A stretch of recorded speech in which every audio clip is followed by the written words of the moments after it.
Eu sempre acho bom falar um pouquinho, apesar de que isso não é tão importante assim, mas eu acho bom ter essa referência. Quem foi Jiddu Krishnamurti?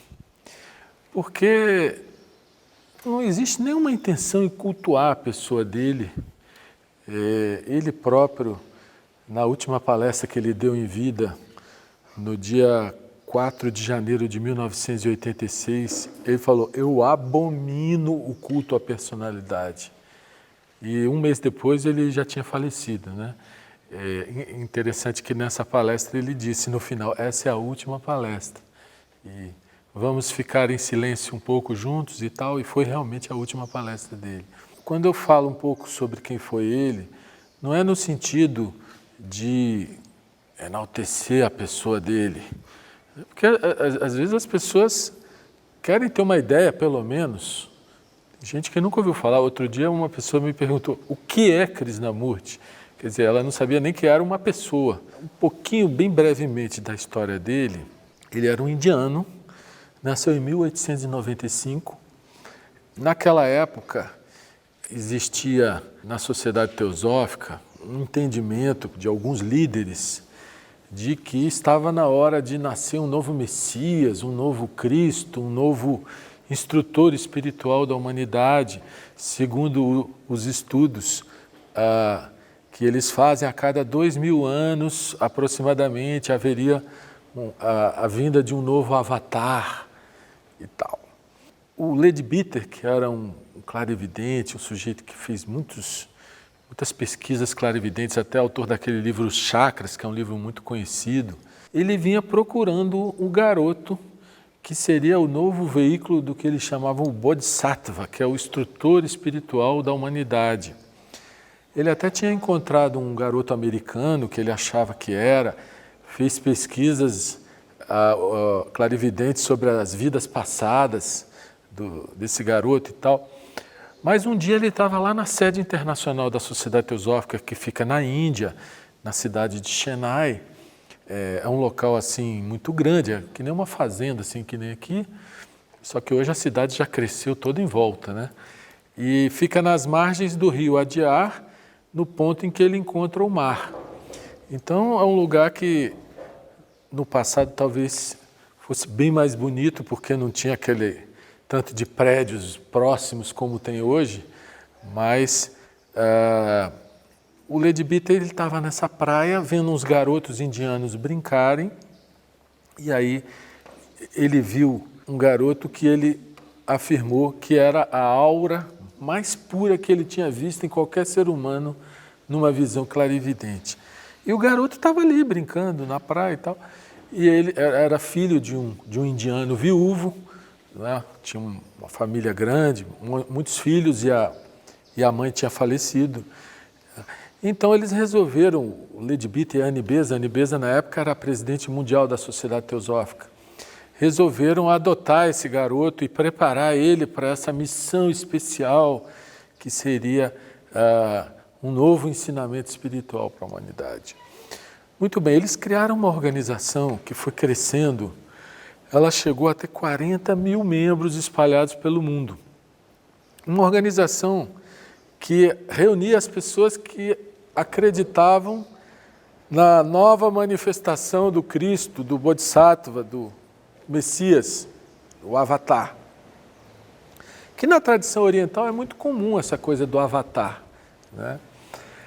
E a coisa foi crescendo, e o Krishnamurti, desde garoto, ele era o chefe da organização, quer dizer, ele foi colocado nisso. Durante 17 anos, ele exerceu esse papel de aceitar que ele era o novo Messias, né, que ele tinha um novo ensinamento para a humanidade. Só que a coisa foi crescendo de uma tal maneira, muitas propriedades foram doadas, e tal, um castelo imenso lá na Holanda, um prédio gigantesco na Austrália, e a coisa foi tomando corpo e tal, e começou a virar uma crença, começou a virar assim, quase que uma nova religião, né?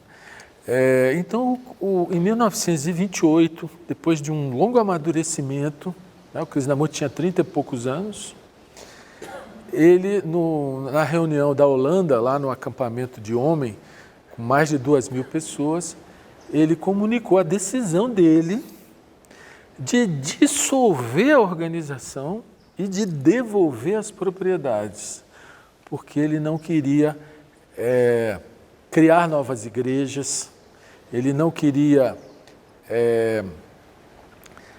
ter seguidores no sentido comum da palavra, porque, segundo ele, a verdade é uma terra sem caminhos, ninguém pode conduzir o outro à verdade, só a própria pessoa que pode despertar para a verdade, pode descobrir a verdade. Não quer dizer que a gente não possa aprender juntos, mas aí nós estamos todos investigando, explorando para ver se a verdade surge, né? E ele diz que nenhum líder religioso, nenhum líder político, nenhuma teoria econômica, nenhum sistema psicológico, nada pode conduzir o ser humano à verdade, somente ele próprio, com zelo, com dedicação, né, pode aos poucos ir, de alguma maneira, desvendando o véu que encobre aí esses grandes mistérios da existência.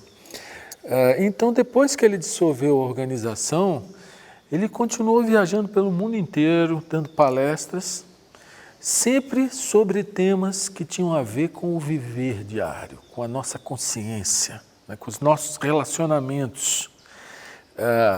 Ele traz uma mensagem profundamente religiosa no sentido essencial, de uma religião em que cada pessoa é um templo, né, de um estado de religiosidade, que é diferente de uma religião, eu pertenço à igreja tal, ou eu pertenço à igreja tal, ou eu pertenço à igreja tal, né?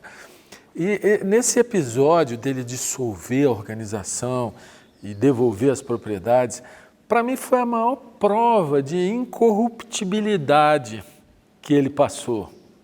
Porque tudo o que os gurus querem, em geral, é ter muitos seguidores e muitos bens, né? Querem ficar muito ricos. E ele mostrou que nada daquilo interessava a ele, que o trabalho dele era ajudar a libertar o homem de si mesmo, dos seus próprios condicionamentos, e não criar novas igrejas, novas crenças, novas coisas que venham a condicionar a consciência humana. E é interessante que nesse discurso que ele fez, quando ele dissolveu a organização, ele falou umas coisas sérias. Ele falou assim: perguntai se sou o Cristo que volta. Aí ele fala: nunca o sabereis, nunca o sabereis. E disse: eu vos digo que eu tenho a água pura, mas vós não estáis interessados na água, mas apenas no vaso que a contém. Né? E disse também: eu não quero ser o mestre, eu quero ser o companheiro. Isso pode parecer uma coisa irrelevante, mas faz uma diferença fundamental, porque é da essência da obra dele que ninguém ensina ninguém, né?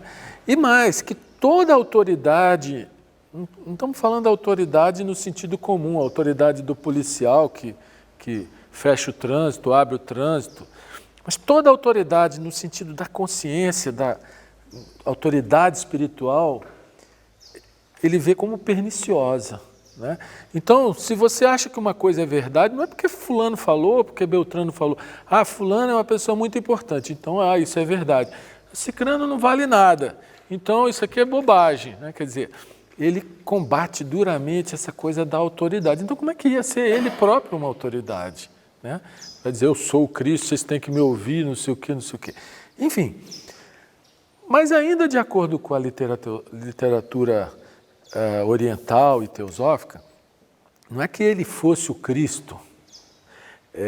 Segundo essa literatura, uma superconsciência que eles chamam de Bodhisattva, a cada 2000 anos, ela funde a consciência dela com alguma pessoa muito avançada em termos espirituais, né?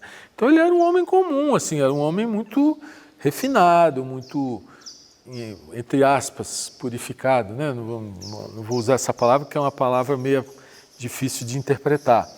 Mas era uma pessoa de uma sensibilidade incrível, né? De uma leveza de espírito tão grande, né? Mas a obra dele é muito maior do que ele, é muito mais vasta do que ele. Ele deixou mais de 200 livros publicados, sendo que desses livros a grande maioria são transcrições de palestras, que ele chegava, era ele, uma cadeira e o auditório. Ele não tinha assim um roteiro, hoje eu vou falar disso e disso, não tinha PowerPoint, né? Era pura inspiração mesmo e debate sobre esses assuntos que têm a ver com o nosso viver diário. Essa apresentação não é para a gente atribuir autoridade ao Krishnamurti, nem para render nenhum tipo de culto à pessoa dele, mas para mostrar que é uma obra diferente, é uma obra que vem de uma fonte diferente, né? Independente dessa história fazer sentido ou não, dessa conexão interna num sentido maior, vamos dizer assim, o que interessa é a própria obra, o que interessa é o que a gente é capaz de beber dessa água. Se essa água mata a nossa sede, se ela nos vitaliza de alguma forma, isso interessa. Agora, fora isso, aí é bobagem ficar discutindo se era isso, se era aquilo, atribuir importância, porque essa passa a ser uma discussão que foge do que interessa realmente, do essencial, né? O título desse workshop é A Revolução Interior, que é um tema que ele, volta e meia, vinha esse tema. Em essência, o que a gente tenta é compreender a vida, compreender a nós mesmos, compreender a existência, que é uma coisa muito difícil, né?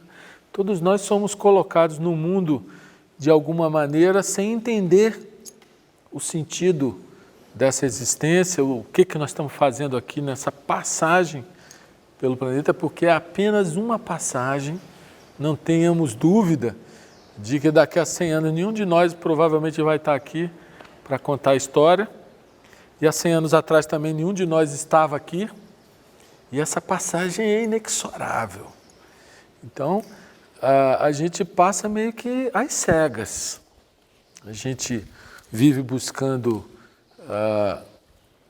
coisas externas, vive buscando bens materiais, vive buscando projeção, vive de alguma maneira cultuando um eu para ser alguém e deixar a sua marca no mundo, né?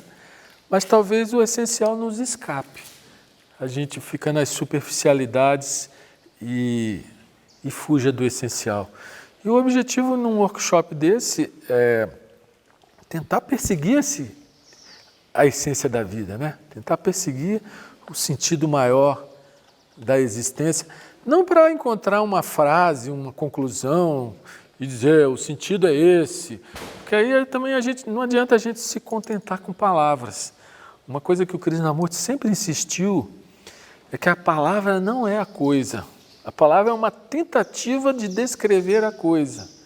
Às vezes a gente se apega nas palavras e se perde também nelas, né? E as palavras, elas têm a sua carga de significado.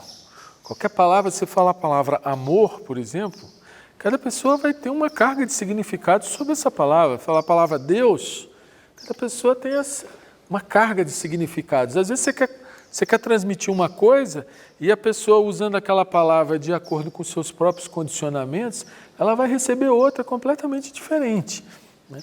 Então, é muito importante a gente ter a clareza de que a palavra não é coisa. A gente tem que tentar ser preciso no uso das palavras, mas sempre procurando não se prender a elas, tentar descobrir o significado que elas tentam apontar, que elas tentam descrever. O que a gente faz no workshop desse é uma espécie de laboratório vivo, né? A gente tenta entender esses temas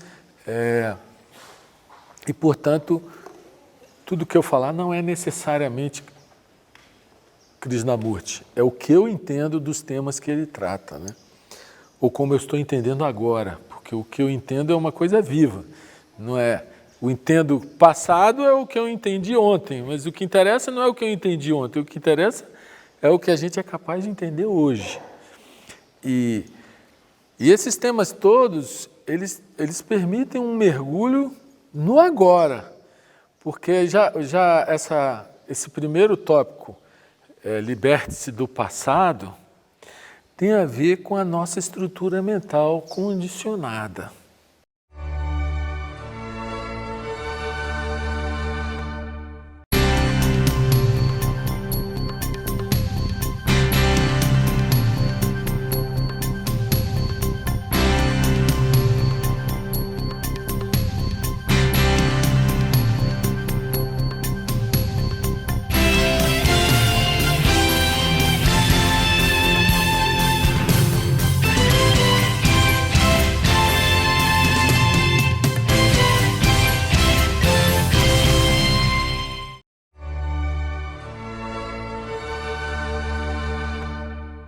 Para a gente entender isso aí, é importante entender o tempo.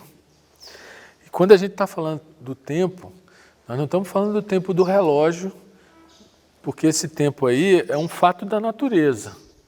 Esse aí a Terra está girando, ela está fazendo seu movimento, então tem os ciclos da natureza, né? E os seres vivos têm que se organizar de acordo com as leis da natureza, eles vivem de acordo com os ciclos naturais. Mas o nosso problema de condicionamento, que tem a ver com o tempo, não é com esse tempo cronológico, é o que ele chama de tempo psicológico. O tempo psicológico é o ontem e o amanhã. A gente vive muito mais no ontem e no amanhã do que no agora. Só que o único tempo que existe é o agora. Você não tem como ir numa máquina do tempo ao passado, mudar alguma coisa de lá. Você também não tem como ir no futuro. A única maneira de expressar a vida é o chamado presente ativo. Você não tem como expressar a vida fora do presente ativo. Esse é o único tempo que existe em termos vivenciais. E na natureza, tudo vive no presente ativo. Agora, o ser humano, nós, que é dotado de um cérebro especial, ele recebeu da natureza um supercomputador, que é esse cérebro, que permite ele planejar, programar, imaginar, não é? Como também reter a marca das experiências, as lembranças, os registros. E talvez todo o problema do condicionamento humano seja esse, seja ter um supercomputador, não saber usá-lo e ser escravo dele por conta disso. Pode parecer estranho o que eu estou falando, mas a verdade é que, se olhar na natureza, os animais eles vivem no agora. Quando eles têm um conflito, sei lá, o mais forte vai devorar o mais fraco, ele vai, sacia a fome dele e acabou ali, né? Eles não criam uma guerra entre um tipo de animal contra outro tipo de animal, fazendo armas e etc. O homem, com a sua capacidade de pensar, é que planeja o futuro, né? E para coisas práticas você tem que planejar. Essa faculdade que a natureza nos deu, ela é muito importante para as coisas práticas. Você tem que planejar para construir uma casa, você tem que planejar, você tem que ter toda a técnica. Se você vai para ter alimento, você tem que plantar para depois colher o alimento. Não é assim? Então, a mente, ela joga com o tempo para as coisas práticas e não tem nada de errado nisso. Nas coisas práticas, a gente precisa planejar e ser eficiente para melhor resultado, né? Mas aqui nós não estamos falando de coisa prática. Nós estamos falando de coisa prática num outro sentido, que é perceber a nós mesmos, compreender a nós mesmos. Aí a gente usa a mesma mente viciada nas coisas práticas para tentar compreender a vida. E aí a gente se enreda no tempo, nesse tempo psicológico. Porque a gente diz, eu vou ser assim. Hoje eu sou orgulhoso, mas amanhã eu não serei mais orgulhoso. Hoje eu sou vaidoso, mas amanhã eu vou ser humilde. Coisas que são meras elucubrações mentais que não têm significado nenhum, né? Ah, eu tenho problema com fulano, mas um dia, quem sabe, eu resolvo. Em vez da gente resolver as coisas agora, a gente adia tudo, joga tudo para frente, aquilo que a gente não consegue resolver ou compreender agora, né? Então a vida humana hoje é uma vida de escravidão ao vir a ser, a esse jogo do tempo. A nossa mente, ela está sempre querendo chegar em algum lugar, atingir algum objetivo, seja ele qual for, né? E sempre com base nas experiências passadas. Então, aquilo que me agradou, eu quero mais. Aquilo que me machucou, eu quero evitar. E há um sentido de vazio interior, de incompletude, vamos dizer assim, e uma ânsia por essa completude, por essa plenitude, vamos dizer assim, né? E aí a pessoa começa a projetar objetivos, fazer todo tipo de curso, fazer todo tipo de investigação. Isso quando ela não está correndo atrás das coisas materiais mesmo, correndo atrás do dinheiro, correndo atrás do sucesso, correndo atrás da fama, né? Então, o ser humano hoje está sempre correndo atrás de alguma coisa em busca de autossatisfação. E na maioria das vezes, se ele tiver que pisar no próximo para atingir essa autossatisfação, ele pisa, né? Por isso que o mundo é caótico. O mundo hoje, com toda a tecnologia, com toda a ciência, com toda a possibilidade de avanço que nunca visto na história da humanidade, né? O ser humano continua louco, continua consumista, doido por sei lá o quê, procurando um preenchimento que ele não sabe aonde que vai encontrar, né?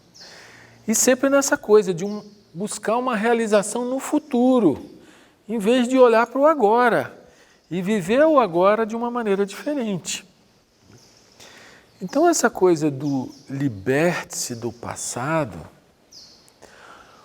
o passado é um fardo muito grande que a gente acumulou e que acumula e que interfere diretamente na nossa qualidade de vida agora.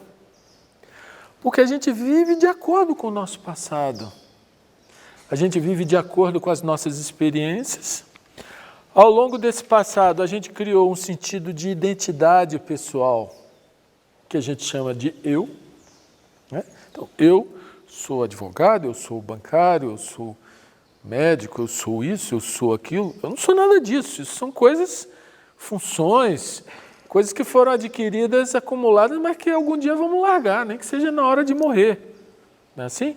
Mas a gente se identifica com papéis sociais e a gente acha que a gente é aquilo. E as nossas ações e os nossos relacionamentos ganham esse colorido da autoimportância, né? Eu sou tal coisa, eu sou professor, eu sou mestre, eu sou isso, eu sou aquilo. E tudo que a pessoa faz, em geral, é para agregar a esse eu. Se não é para agregar posses externas, né, é para agregar posses de reconhecimento. Nossa, como as pessoas acham que eu sou bacana, ser admirado. Todo mundo vai em busca desse tipo de preenchimento, de satisfação, né? A vida humana, ela é assim, infeliz, porque ela é sempre uma ânsia. É uma sede que não sacia. E se a gente não compreender a nós mesmos, se a gente não compreender a nossa mente,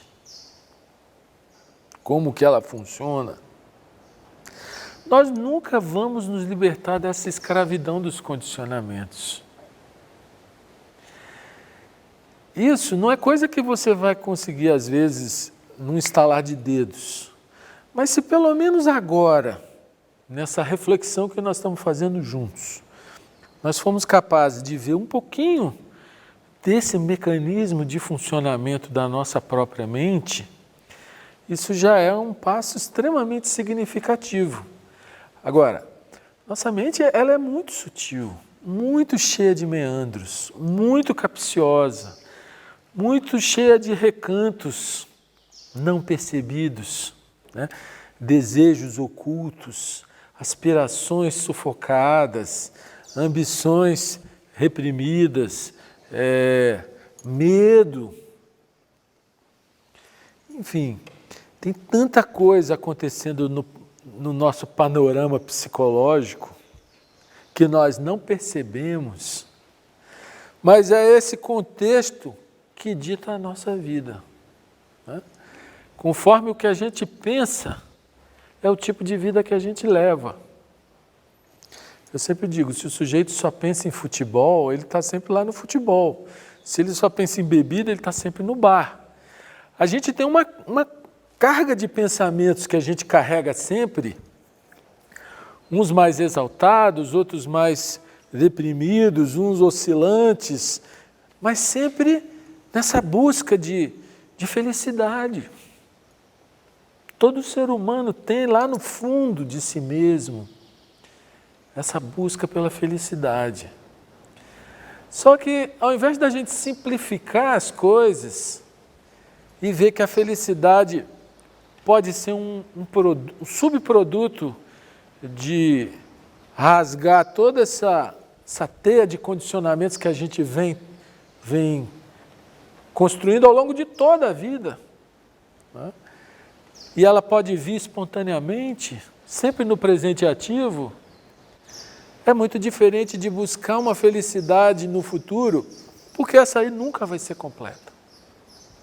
Basta você ver que desde garoto, você imagina assim, nossa, quando eu ganhar minha bicicleta, vai ser o dia mais feliz da minha vida, né? O garoto pensa assim, né? No dia que ele ganha a bicicleta, meu amigo, é o céu, uma felicidade suprema. Mas daí a 2 dias ou 3, daqui a pouco ele já vai, pensa assim, nossa, o dia que eu conquistar aquela garota, aquela namorada, eu vou ser feliz. E a felicidade é sempre uma condição futura. O dia que eu passar no vestibular, caramba, o dia da minha formatura. São pensamentos que as pessoas nutrem, nem sempre conscientemente. Nem tudo o que passa na mente é consciente, por incrível que pareça.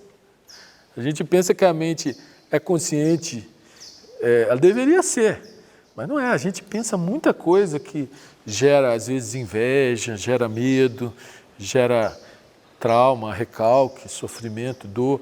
E a gente não percebe que está pensando e que está nutrindo aquela coisa, né? E que está interferindo no nosso viver, na nossa qualidade de vida. Então, o tema do autoconhecimento, como eu disse, o Krishnamurti foi o grande precursor do autoconhecimento, ele tem a ver com essa busca da felicidade. Ou a gente é capaz de ser feliz agora, ou essa busca futura, a gente vai encontrar uma felicidade efêmera.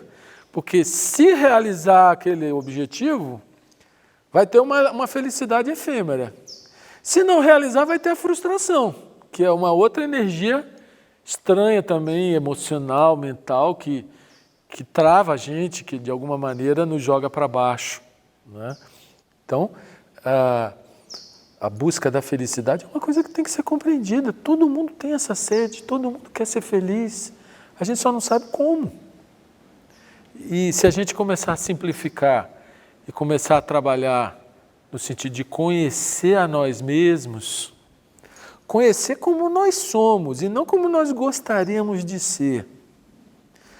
Quando a gente começa a olhar para nós mesmos, olhar sem julgamento, olhar sem projeção do que deveria ser, sem condenação de certo ou errado, olhar, esse olhar vai produzindo uma transformação natural.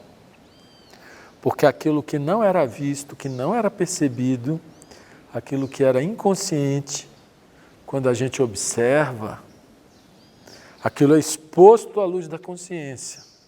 Então, aquilo se transforma, não para um padrão imaginado por nós, mas para algo mais elevado, mais refinado, mais livre do que aquela energia tensa, que pode ser do medo, pode ser da raiva, pode ser do ciúme, pode ser da frustração, pode ser da ambição, pode ser da depressão. Todos nós somos um vórtice de energia, mais sutil, mais densa, mais pesada. Ora a gente vibra numa faixa mais alta, ora a gente vibra numa faixa mais baixa, né? Por exemplo, se alguma coisa nos aborreceu profundamente, nosso astral cai, né? A gente cai no baixo astral. A gente fica pesado, denso, mal-humorado. Ou acontece uma outra coisa que nos encanta profundamente. Aquela vibração pesada se desmancha e vem uma vibração leve, sensível, afetuosa, né? Equilibrada, lúcida. Todos nós somos todos esses níveis. Nós vibramos em todas essas faixas. Só que existe muita coisa na nossa subjetividade que não é percebida por nós. Logo, essas coisas nos escravizam, porque como não são percebidas, aqui e ali elas tomam a rédea da nossa vida e das nossas ações. Quando a gente está possuído por ciúme, por exemplo, às vezes o cara está lá possuído e ele não percebe que ele está agindo por ciúme. E o ciúme está forçando ele a tomar uma atitude e ele não consegue ver. Às vezes o cara está com raiva, aí você fala assim para ele, mas você está com raiva? Ele diz, eu não estou com raiva! Quer dizer, precisa dizer alguma coisa? Ele acha que não está com raiva, mas todo mundo está vendo que ele está com raiva. Né? Então, o que a gente acha não tem nada a ver, o que interessa é o que é. E o que é o encontro com a verdade. E a verdade é sempre transformadora. Porque o que a gente acha que deveria ser é uma projeção nossa, é uma imaginação nossa. Mas a verdade, o que é, toda vez que você entra em contato com o que é, existe uma transformação. Porque você não está torcendo, você não está se enganando, você não está se iludindo, projetando, imaginando, você só está com o que é. É como se você tirar um óculos escuro, que você só vê preto e branco com aquele óculos escuro, na hora que você tira o óculos, você começa a ver as cores, por exemplo. Então, a relação direta com o que é uma relação transformadora.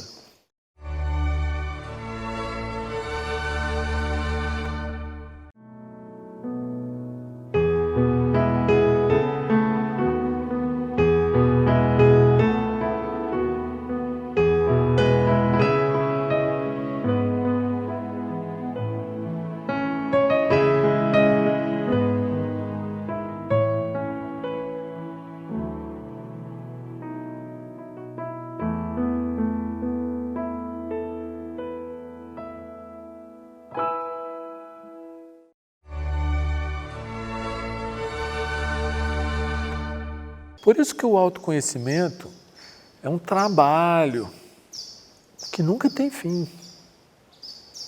A pessoa que disser assim, eu atingi o autoconhecimento, essa pessoa não entendeu o que é autoconhecimento. É um trabalho que é o despertar da consciência, é um perceber por si mesmo, é um descobrir as coisas como elas são. Muitas vezes a nossa consciência ela é toda voltada para o mundo externo, para esse mundo objetivo, mundo prático. Só que existe uma subjetividade dentro da gente com N fatores interferindo. E conforme o que tiver presente nessa subjetividade, vai ser o que nós vamos fazer no mundo externo, né? Eu usei o exemplo do ciúme, da raiva, pode ser o do medo, pode ser da vaidade. O cara está possuído pela vaidade, ele não vai perceber muitas vezes, mas a atitude dele vai ser uma atitude tendenciosa, não é assim? Então, o autoconhecimento não pressupõe você olhar apenas para si mesmo, mas você observa tudo. Você observa a si mesmo, você observa a sua subjetividade, você observa as pessoas, você observa os relacionamentos, você observa a natureza, né? Você é um espectador.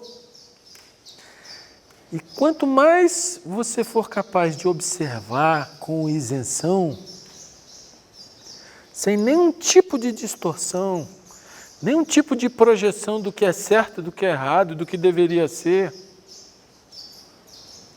a natureza vai revelando verdades.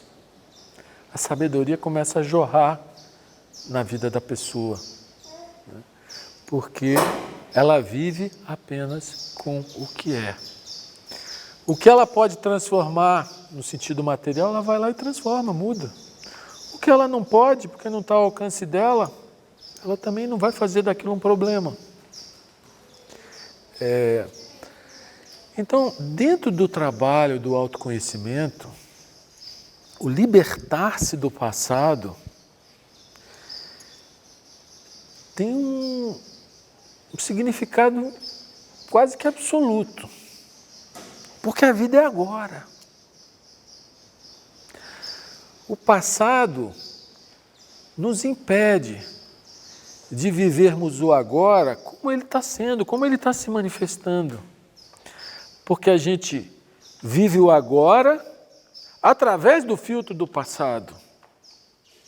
Então, se eu conheço a pessoa X, hipoteticamente, se eu acho, nossa, aquela pessoa é uma chata.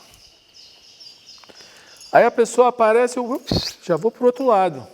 Por quê? Porque ela é uma chata. Será que eu estou me relacionando com ela agora? Ou eu estou me relacionando com a minha ideia, a imagem que eu formei sobre ela? Eu não estou me relacionando com ela na medida que ela está ali, eu saí por aqui, né? Quer dizer, pode ser que hoje ela nem seja chata, pode ser que hoje ela esteja sendo diferente, né? Então, a gente vive a partir dos conceitos que forma das pessoas, das coisas, das situações, dos bens. A gente se apega a coisas, pessoas e situações como se a gente pudesse reter a vida. A gente até retém alguma coisa por algum tempo, mas alguma hora a gente vai ter que largar tudo, nem que seja na hora de morrer. Vamos ter que deixar tudo. Então, por que não nos relacionarmos com as coisas, com as pessoas, de uma forma diferente, de uma forma mais livre, mais leve, né? Respeitando a liberdade essencial que tem que existir na vida humana e, ao mesmo tempo, vendo que esse passado condiciona. Esse passado é muito útil para tudo que é prático, para tudo que é técnico.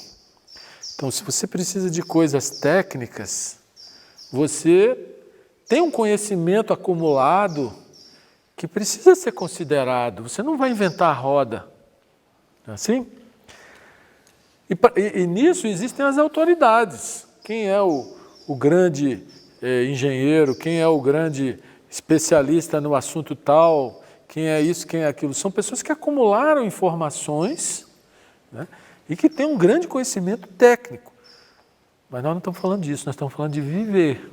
Falando de relação com a sua esposa, relação com o seu filho, relação com o seu vizinho, com o seu patrão, com o seu colega de trabalho, né? E aí a gente vai ver que a nossa vida é assim, trancos e barrancos, horas alegres, horas tristes, incômodos de toda ordem, uma luta com a vida, sempre lutando para chegar em algum lugar, para conseguir alguma coisa. É essa vida que cabe a nós questionar. Será possível viver de uma maneira harmônica? Será possível viver de uma maneira equilibrada, justa, com relacionamentos saudáveis, seja com quem for, com o pai, com o filho, com o irmão, com o porteiro do prédio, com o síndico, seja lá quem for? É isso que interessa. E aí a gente vai ver que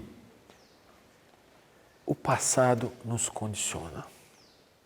Quando a gente vê um bebezinho igual aquela que está ali, aquilo ali é um equipamento zerado, software nenhum ainda, é só o hardware, né? Só que ao longo da vida os softwares começam a ser inseridos, as experiências agradáveis, desagradáveis, né? E aí a gente começa a fazer os nossos julgamentos, os nossos valores, os nossos sentidos de certo e errado, e um monte de preconceitos que vem junto. A gente passa a viver para nós mesmos, autocentrados.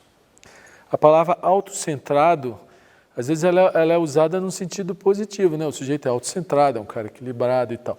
Mas eu estou falando autocentrado, a pessoa que vive para ela mesma, que os pensamentos giram em torno só dos interesses dela, do mundo dela, nada mais interessa fora dos próprios interesses dela. Então essa pessoa é uma pessoa egoísta e ela gera um mundo egoísta, ela gera um mundo de conflitos, gera um mundo de interesses, cada um por si, salve-se quem puder. Esse é o mundo atual, um mundo que cultua o dinheiro, que cultua o sucesso, que cultua a fama, são os valores desse mundo. E a gente é arrastado por essa cultura toda, a gente passa a cultuar as mesmas coisas, a gente recebe todo esse condicionamento da sociedade onde a gente nasce e os condicionamentos pessoais que a gente vai acumulando, experiências que vão sendo acumuladas, né? Então, sem perceber esses condicionamentos, sem perceber essa memória, esse passado querendo interferir sob a forma de busca de prazer e fuga à dor, a gente não vai avançar no autoconhecimento. O autoconhecimento pressupõe ter liberdade para olhar para o próprio equipamento, né? O equipamento que está sempre funcionando dentro de um programa que nós mesmos forjamos. A sociedade forjou e nós forjamos também um programa e a gente vive apenas em função desse programa. Então nós podemos ser muito teóricos, podemos ter explicação para tudo ter uma palavra, mas o essencial nos escapa, que é a vida. Como viver com qualidade, com leveza, como nos esvaziarmos em relação a esse passado. Esse esvaziar-se não quer dizer que você vai deletar a memória toda, porque você tem que ter a memória para poder ter uma vida civilizada. Você vai sair daqui, você vai para a sua casa, cada um sabe onde é a sua casa. Quer dizer, a gente tem que ter memória, se não tivesse, nós estaríamos dementes, não é assim? Então, essa memória ela é extremamente necessária. Agora, por que na hora de nos relacionarmos aqui agora, a gente precisa se relacionar com base no passado? Por que a gente nós não podemos nos relacionar apenas com o que nós somos capazes de manifestar agora? E quando a gente vive o agora, a vida é sempre nova. Ela está sempre se renovando. Quando a gente vive com base no passado, que muitas vezes é o nosso nossa zona de segurança, né? Eu sou isso, então ali eu me garanto, eu acho que estou seguro. Não está, mas acho que estou. Né? Falsamente, uma ilusão essa segurança. Mas de qualquer maneira, se a gente for capaz de viver o agora em toda a sua plenitude, a vida é outra. Os grandes sábios, os grandes santos que a humanidade produziu, eles viviam agora em toda a plenitude. Eles não estavam preocupados com amanhã, nem com ontem. Eles eram a própria luz. E se nós queremos acender a nossa luz, que não é nossa, excluída da luz dos outros, porque tudo é luz, nós temos que sair da caverna, igual o Platão conta que o ser humano é como pessoas que vivem numa caverna e só veem as sombras. Essa é a vida condicionada. É uma vida de sombras, uma vida de medo, de não saber de onde viemos, para onde vamos, o que estamos fazendo aqui, qual o sentido dessa passagem. Mas quando a gente começa a se interessar pelo autoconhecimento, que é um trabalho que a gente faz conosco mesmos, e essencialmente um trabalho de observação, muita observação, as ilusões começam a cair. E cada ilusão que cai, a verdade vai se descortinando. A nossa capacidade de projetar é tamanha que a gente cria todo tipo de ilusão. E se a gente percebe a máquina projetando e vê que essa projeção é sempre uma fuga do agora. O agora é um estado de atenção. Nós já estamos falando da nossa mente, como que ela funciona. Vamos tentar entender. Atenção e distração. Qual a diferença de uma e outra? Atenção é quando toda a nossa energia, toda, está focada no agora. Quando isso acontece, quando nós colocamos toda a nossa energia no que quer que esteja acontecendo agora, a mente está quieta. A gente não está julgando, comparando, dizendo certo, errado, concordo, discordo. Normalmente a nossa consciência é dividida. Parte dela está no agora e parte dela está indo nos arquivos da memória para dizer concordo, certo, não, errado, isso aí não tem nada a ver. Né? E a gente nunca tem energia total. Atenção é esse estado de estar totalmente focado agora. E perceber quando o pensamento vai lá nos arquivos da memória, essa percepção é uma forma de atenção. Normalmente isso é feito sem que a gente perceba. Então a atenção não é só para o que está acontecendo externamente. A atenção é para o que acontece subjetivamente. Que tipo de energia emocional está fluindo? Que tipo de pensamento eu estou produzindo? Quanto mais eu sou capaz de observar, e observar a subjetividade não é fácil. Não é fácil. Primeiro porque, se a gente for observar o nosso emocional, a gente vê tanto lixo acumulado que incomoda profundamente. A gente vê ressentimento, a gente vê mágoa, mas se você olhar com isenção, e o mais difícil é essa isenção, porque quando você começa a olhar e ver que você é orgulhoso, ver que você é ambicioso, ver que você é egoísta, todos nós somos. Aí você fala, opa, não sou isso não, espera aí. A pessoa não quer ver. O autoconhecimento é o trabalho de ver como é, sem dó, sem alimentar e sem negar. Olhar apenas. Quando você é capaz de olhar o seu orgulho, não teoricamente, mas na hora que ele surge. Quando você é capaz de olhar a cobiça, quando você é capaz de olhar a vaidade, o olhar é transformador. Agora, se você olhar dizendo, não podia ser assim, você já criou a dualidade, você já gerou a área de conflito. Então, é possível viver sem conflito? É, desde que você viva com o que é e não com o que deveria ser. Enfim, a libertação do passado faz parte dessa revolução interior. Talvez ela seja a própria revolução interior. Mas nós somos tão viciados no condicionamento que acumulamos que é necessária uma energia muito intensa para romper esse condicionamento. E principalmente uma compreensão de que o único tempo que existe é o agora. Tudo que a gente fizer em termos de lembrança e projeção, que para as coisas práticas são necessárias, em termos existenciais, é escravidão.